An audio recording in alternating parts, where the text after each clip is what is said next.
LDF convener T P Ramakrishnan ഇപ്പോൾ മാധ്യമങ്ങളോട് സംസാരിക്കുകയാണ്. അദ്ദേഹത്തിന്റെ വാക്കുകൾ. ഇന്ന് രാജ്യസഭയിൽ ചർച്ച ഇന്ന് പൂർണ്ണമാവും. സ്വാഭാവികമായിട്ട് ഈ ബില്ല് പാസ്സായി പോകുന്ന ഒരു അന്തരീക്ഷം തന്നെയാണുള്ളത്.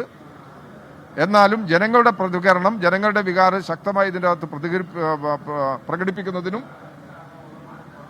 ഇത്തരം പ്രശ്നങ്ങളിൽ പ്രത്യേകിച്ച് മതനിരപേക്ഷ നിലപാട് ഉയർത്തി വിഭാഗീയ നിലപാടുകൾക്കെതിരെ ഉറച്ച സമീപനമെടുത്ത് മുമ്പോട്ട് പോവുക എന്നുള്ളതിന്റെ പ്രാധാന്യമാണ് ഈ ബില്ലിലുള്ള പ്രശ്നങ്ങൾ പുറത്തു കൊണ്ടുവന്നിട്ടുള്ളത്. അതിനനുസരിച്ച് എല്ലാ ജനങ്ങളെയും സഹകരിപ്പിച്ച് ഈ ബില്ലിനെതിരായിട്ട് ജനങ്ങളെ അണിനിരത്തി മുമ്പോട്ട് പോകുന്നതിനുള്ള, ഈ നിയമത്തിനെതിരായി ജനങ്ങളെ അണിനിരത്തി മുമ്പോട്ട് പോകുന്നതിന് വേണ്ടിയുള്ള നിലപാട് കേരളത്തിലെ ഇടതുപക്ഷ ജനാധിപത്യ മുന്നണി ശക്തമായി സ്വീകരിക്കും.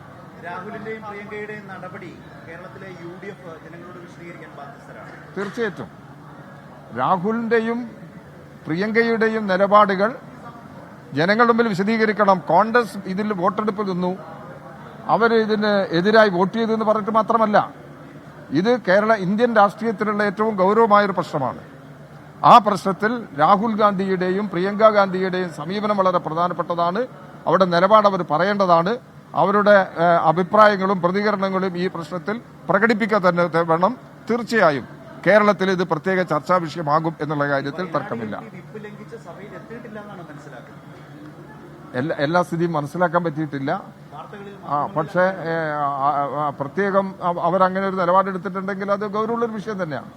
അങ്ങനെ വിഷയം വന്നിട്ടുണ്ടെങ്കിൽ തീർച്ചയായിട്ടും കോൺഗ്രസിന്റെ സമീപനം ആത്മാർത്ഥതയോടുള്ളതാണോ, കോൺഗ്രസ് ആരുടെ പക്ഷത്ത് നിൽക്കുന്നു, വർഗീയതയ്ക്കെതിരായ നിലപാടിൽ കോൺഗ്രസ് ശക്തമായിട്ട് നിൽക്കുന്നുണ്ടോ, മതനിരപേക്ഷത ഉയർത്തിപ്പിടിക്കുന്നതിന് വേണ്ടി നിൽക്കുന്നുണ്ടോ, വഖഫിന്റെ അവകാശം അതത് വിഭാഗത്തിന് സംരക്ഷണം ചെയ്യാൻ ആവശ്യമായ നിലപാടിൽ കോൺഗ്രസ് ഉറച്ചു നിൽക്കുന്നുണ്ടോ, ഈ പ്രശ്നങ്ങളെല്ലാം ഇതുമായി ബന്ധപ്പെട്ട് ഉയർന്നു വരുന്നതാണ്. എന്തായിരുന്നാൽ ഇപ്പോൾ ഇന്ത്യയിൽ രൂപപ്പെട്ടിട്ടുള്ള പ്രതിപക്ഷ പാർട്ടിയുടെ ഐക്യം ഈ കാര്യത്തിൽ ശ്രദ്ധേയമാണ്. ആ ഐക്യം ശക്തമായി മുമ്പോട്ട് കൊണ്ടുപോകണം എന്നുള്ളത് തന്നെയാണ് CPM-ന്റെയും ഇടതുപക്ഷ ജനാധിപത്യ വന്നിട്ടില്ലല്ലോ. അതിൽ ഞാൻ നേരത്തെ പറഞ്ഞു, ഇതിൽ ഓരോ പാർട്ടിയുമാണ് നിലപാടെടുക്കുന്നത്. പാർലമെന്റിൽ എന്ത് നിലപാട് സ്വീകരിക്കണം എന്നുള്ളത് ഓരോ പാർട്ടിയുമാണ് സ്വീകരിക്കുക. മുന്നണിയുടെ നിലപാടാണ് ഞാൻ പറഞ്ഞത്. അതെ അതെ അതെ. അല്ലല്ല, ഞാൻ കരുതുന്നില്ല. ജോസ് കെ മാണിക്ക് അവരുടെ സ്വതന്ത്രമായ നിലപാടെടുക്കാനുള്ള അവകാശമുണ്ട്.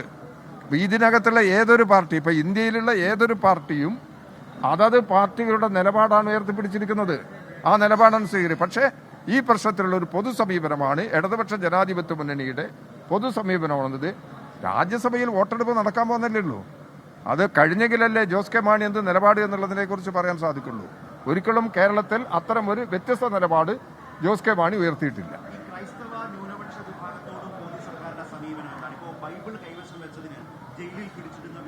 ടി പി രാമകൃഷ്ണൻ വിഷയത്തിൽ മാധ്യമങ്ങളോട് സംസാരിക്കുകയായിരുന്നു. ജോസ് കെ മാണി എന്ത് നിലപാട് സ്വീകരിക്കും, അല്ലെങ്കിൽ കേരള കോൺഗ്രസ് ആ വിഭാഗം, ആ പക്ഷം എന്ത് നിലപാട് സ്വീകരിക്കുമെന്ന കാര്യത്തിൽ LDF കൺവീനർക്ക് എത്ര ഉറപ്പുണ്ടോ എന്നൊരു കാര്യത്തിൽ സംശയമുണ്ട്. പക്ഷേ ജോസ് കെ മാണിക്ക് അവരുടെ പാർട്ടിക്ക് അവർക്ക് ഇഷ്ടമുള്ള നിലപാട് സ്വീകരിക്കാം എന്ന് പറയുന്നു. CPM നിലപാട് ഇതാണ്. ഓരോ പാർട്ടിയും ഓരോ പാർട്ടി വൈസാണ് ആ വിഷയത്തിൽ നിലപാട് സ്വീകരിക്കുന്നത് എന്നുകൂടി പറഞ്ഞു വെക്കുകയാണ് ടി പി രാമകൃഷ്ണൻ.